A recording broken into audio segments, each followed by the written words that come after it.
Motorku tertinggal di Gunung Lanang.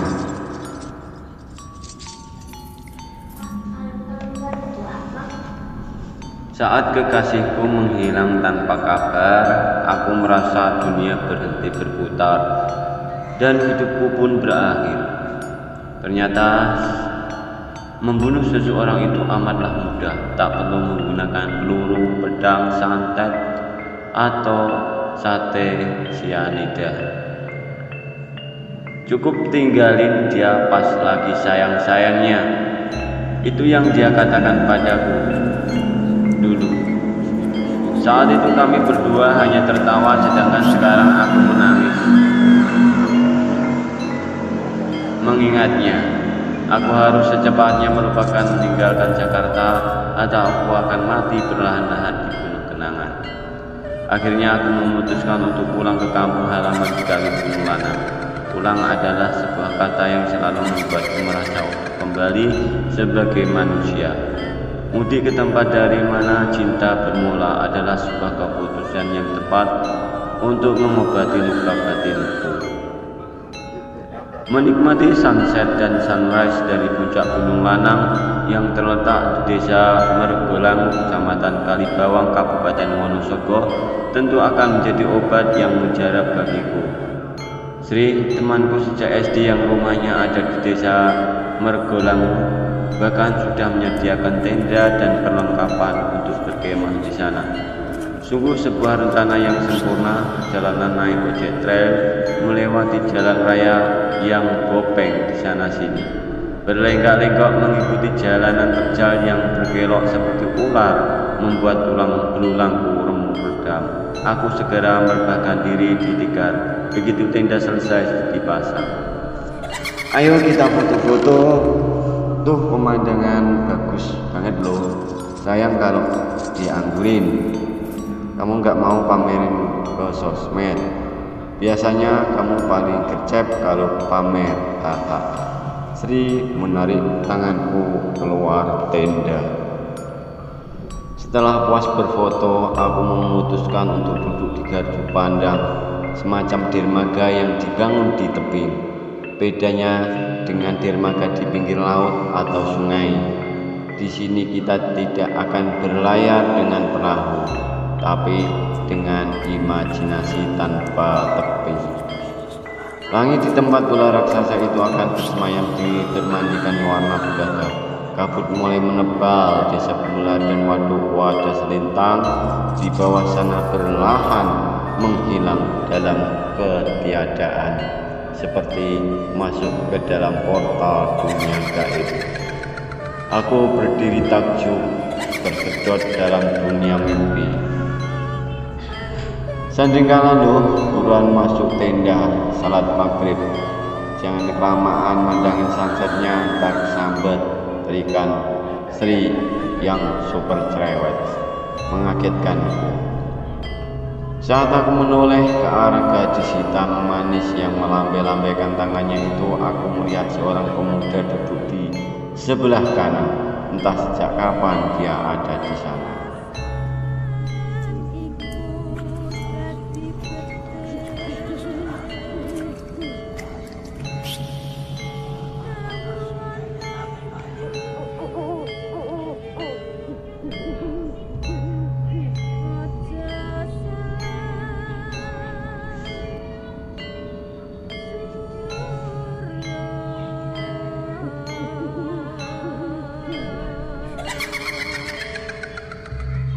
Penasaran dengan pemuda itu, juga ingin merekam kehidupan malam di Gunung Lanang, aku berjingkar meninggalkan tenda saat Sri sudah tertidur. Dua orang teman Sri di tenda sebelah juga sudah tak menunjukkan tanda-tanda kehidupan. Entah keberanian dari mana yang tiba-tiba menghinggapiku. Sang ratu malam bertahta dengan pongah, menunjukkan kecantikannya kepada semesta. Suara-suara binatang malam bernyanyi merdu, menjadikan suasana semakin semarak. Sebentuk awan tipis berarak di kejauhan seperti iri pada kecantikan kabut tipis yang menyelimuti desa-desa di bawah sana. Aku kembali ke gardu pandang, jantungku nyaris berhenti berdetak saat pandanganku menyapu sosok tinggi besar yang berdiri gagah membelakangiku. Rambut lurusnya berkibar, dipermainkan angin malam, jatuh dengan manis di bawah tulang belikatnya. Di atas kepalanya terlihat sekepal rambut terikat secari kain batik.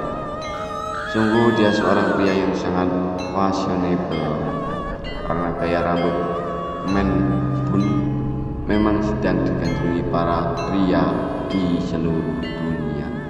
Baju surjan lurik tak berkancing yang dibiarkan berkibar dan celana komprang warna hitam semakin menyempurnakan penampilannya. Tak ingin mengusik, aku segera duduk di sudut sebelah kiri tempatku tadi berdiri.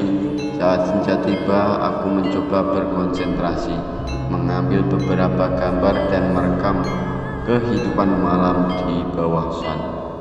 Sepertinya kau sedang sedih. Sebuah suara asing mengagetkanku. Refleks aku menoleh ke asal suara dari sebelah kanan. Aku duduk. Mataku bersirobok dengan wajah tampan yang sedang tersenyum ke arah. Ah, enggak, saya hanya sedang mengabadikan keindahan Gunung Lanang. Suara bergetar dan matamu penuh kebohongan.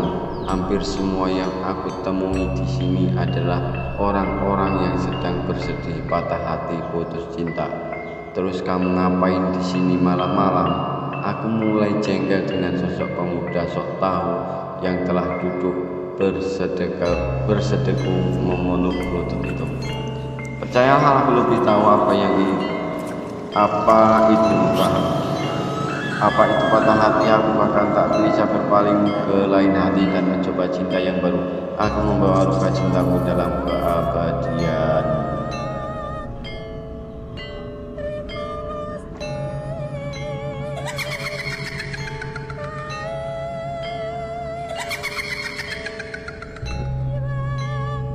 Sok puitis loh. Percayalah, putus cinta karena dikhianati, ditinggalkan oleh orang yang kita cintai itu tak seberapa lukanya dibanding jika kita saling mencintai tapi tak bisa bersatu. Tapi satu hal yang harus kau ingat, cinta tak pernah meminta syarat apapun. Ia tak pernah melukai karena cinta hanya cukup untuk cinta. Aku tertegun mendengar kata-katanya. Kami berdiam dan membuang pandangan ke arah lautan. Kabut meluas di bawah sana menjadikan desa-desa seperti negeri atas awan. Oh ya, siapa namamu? Pemuda aneh itu bersuara tanpa menoleh. Matanya masih menyala menatap ke arah puncak gunung Wadon yang mengintip malu-malu di kejauhan. Aku berasal dari desa Depok di bawah sana. Namaku Joko. Aku lahir dan besar di sini. Aku selalu duduk di sini setiap malam bulan purnama. Aku pun berpamitan pada Joko dan berjanji suatu saat nanti akan kembali ke sini. Saat hendak menuju tenda, aku berpapasan dengan Sri dan dua orang kawan lainnya. Ternyata mereka sedang mencariku. Tiba-tiba mereka bertiga memelukku erat dan menangis. Ini ada apaan sih? Kirain kamu bunuh diri, ujar Dewi dan Niken nyaris bersamaan. Enggak, aku pikir kamu digondol Simbah yang bau rekso tempat ini. Sri melepaskan padokannya dan memandangku dengan raut wajah sangat khawatir.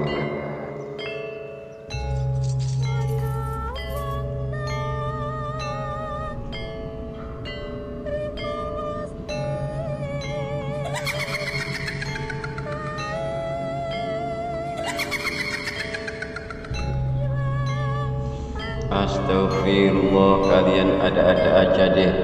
Aku cuma motret sama bikin video aja tadi. Terus tadi ngapain kamu ngomong sendiri komat kamit? Gak jelas terus dadah-dadah segala. Secara Sri masih penasaran dan khawatir. Oh, itu temenku Joko. Oh ya Sri, kamu kan lahir dan besar di sini. Pasti kenal dong sama Joko. Orangnya tinggi besar, ganteng, rambutnya gondrong, terus suka disanggul. di atas kayak aktor-aktor surat itu loh. Tiba-tiba tubuh Sri gemetar, mereka bertiga bergegas menarikku memasuki tenda. Aku tersaru mengikuti langkah mereka. Sampainya di tenda, Sri menundukkan tubuhku di tikar dan memberikanku segelas air putih. Deke keswen nang Jakarta si dadi klalen. Sri menuduhku melupakan sesuatu karena terlalu lama tinggal di Jakarta. Raden, apa sih? Apa memang ada yang aku lupakan? Kamu lupa sejarah Gunung Lanang ini. Jadi dulu Mbah Joko Lanang jatuh cinta dengan seorang gadis, tapi orang tuanya nggak merestui. Tapi namanya cinta mati. Mbah Joko Lanang diam-diam tetap ketemuan sama pacarnya itu. Terus bapaknya marah, beliau dikutuk jadi gunung. Terus pacarnya saking sedihnya berdoa dan moksa jadi gunung wadon. Itulah makanya gunung ini dinamakan Gunung Lanang. Lihat puncak batu yang tegak seperti lingga di sana itu. Tubuhku gemetar, jadi yang aku temui tadi Joko Lanang. Hush, jangan sembarang mengucap. Tiga gadis cantik di depan bertakar gemetar.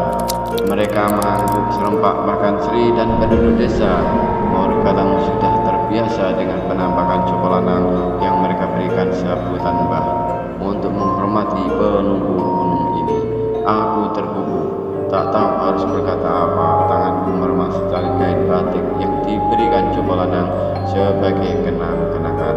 Kau harus kembali lagi ke Gunung Lanang.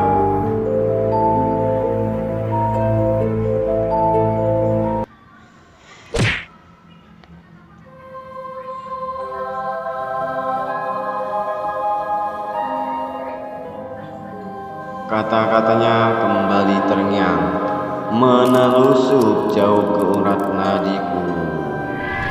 Jakarta menjelang sahur.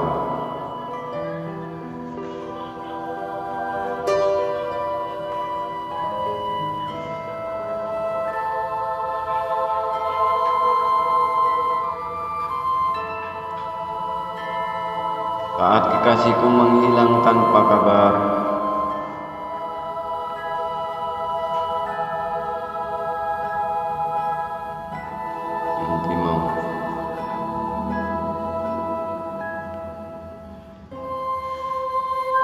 aku merasa dunia berhenti berputar dan hidupku pun berakhir. Ternyata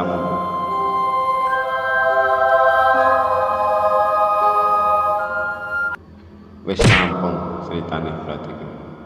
Oh, ini sunrise sama dengan matahari terbit, sunset matahari terbenam.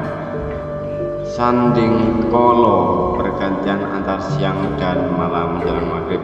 Gercep gerak cepat sosmed sosial media.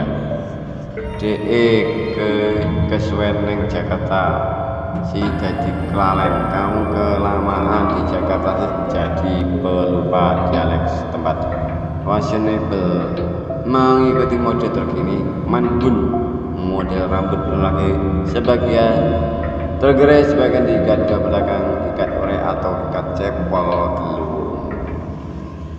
Selesai.